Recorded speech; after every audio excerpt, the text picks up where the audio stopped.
If the knobs on your mixer could talk, gain would definitely be throwing a fit about feeling misunderstood.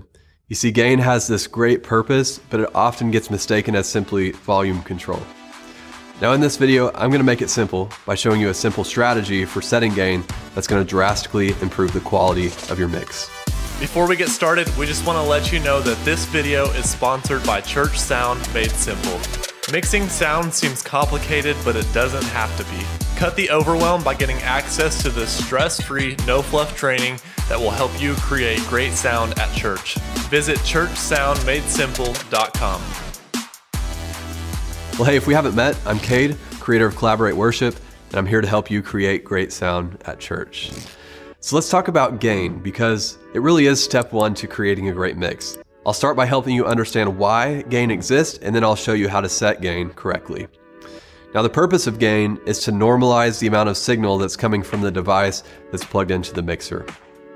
Now, it'd be nice if all the instruments and all the vocals sent out the same level of signal, but they don't, which is exactly why gain exists.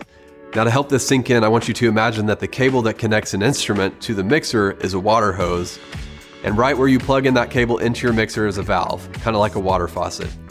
Now, when gain is turned all the way down, the valve is closed. And the more you turn up gain, the more the valve opens, letting more signal through to the mixer. So all your instruments and vocals are sending out a different flow of signal, and you're going to use gain to regulate that flow so that everything is the same as it travels through the rest of your mixer. In other words, gain is the front door to your mixer, which is why it's so important to get it right, because it's going to affect everything else down the line. So let's get practical and talk about how to set gain. You'll need to do this for every instrument and every vocal, but it's really easy once you know what you're looking for. Now, while the instrument is playing or the vocalist is singing, adjust gain until the level meter that's next to the gain knob is consistently hitting the first couple of orange or yellow lights. Now, on some mixers like the Behringer X32, we're talking about that -18 dB mark. Other mixers may have this mark at 0 dB.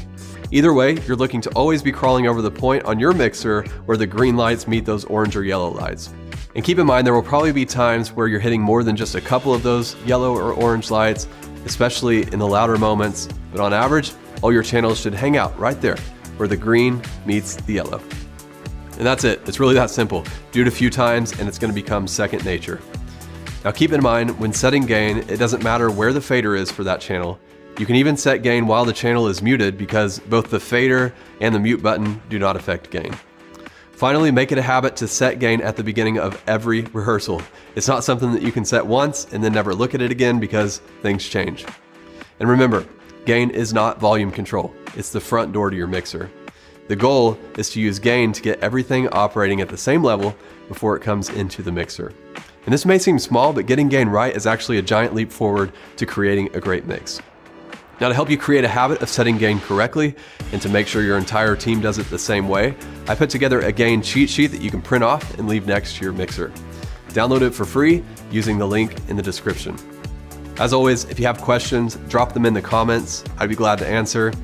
And if you'd like to see more videos like this, be sure to give me a thumbs up to let me know.